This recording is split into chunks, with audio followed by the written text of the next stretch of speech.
On ne peut sortir d'une habitude négative par un simple processus progressif, mais uniquement par une décision tranchée et sans équivoque. Presque chaque être humain sur Terre souffre d'une forme quelconque d'addiction. Tout acte qu'une personne répète encore et encore sans véritablement le vouloir est appelé addiction, car elle sait que cet acte lui cause dommages et souffrances, et pourtant elle n'est pas capable de se maîtriser pour s'en abstenir. La raison en est qu'elle s'est attachée à cet acte au point de ne plus pouvoir s'en passer. Selon la logique humaine, un tel phénomène paraît dénué d'explication rationnelle. En effet, la force souveraine qui gouverne l'homme est son intelligence. L'intellect exerce une domination totale sur les membres du corps, lesquels exécutent sa volonté sans résistance. Si un homme est assis chez lui et décide d'aller se promener dans le jardin voisin pour se rafraîchir, dès que l'intellect en a décidé ainsi, sans réflexion supplémentaire, le corps met immédiatement en œuvre toutes les actions nécessaires. Il se lève de sa chaise, marche vers la porte, l'ouvre, ses jambes accomplissent des milliers de pas jusqu'au jardin, son corps se dirige avec précision dans la bonne direction. Tout cela uniquement pour exécuter l'ordre de l'intellect d'atteindre le jardin.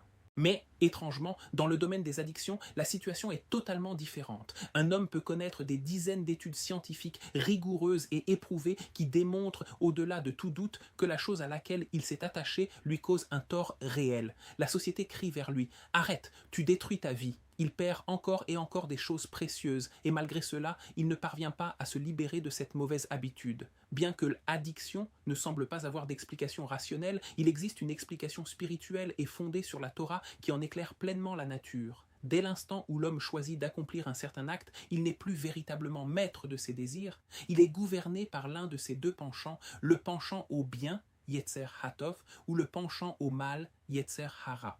En l'homme résidant ces deux forces, chacune cherchant à le convaincre d'accepter sa souveraineté. Si l'homme choisit des actes vertueux, il se place sous l'autorité du penchant au bien. Alors naissent en son cœur des désirs nobles et bénéfiques, et le penchant au bien le protège contre le penchant au mal. En revanche, s'il prête l'oreille à la voix du penchant au mal et choisit des actes qui ne sont pas bons, il entre dans le domaine du penchant au mal.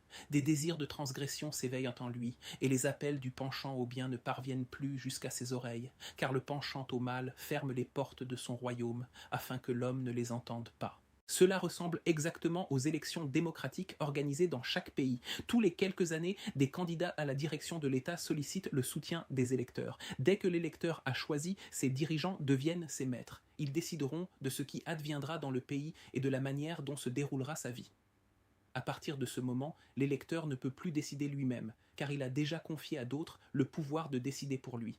Ainsi en est-il de l'homme, il choisit sous l'autorité de quel penchant il veut se placer, et dès l'instant de ce choix, ce penchant exerce sur lui sa domination. C'est pourquoi, aussi longtemps qu'il se contentera d'expliquer rationnellement que telle chose est négative, aussi nombreuses que soient les études qu'il lira et les arguments qui le convaincront, il ne parviendra pas à sortir de la prison du penchant, car il demeure enchaîné sous la domination du penchant au mal.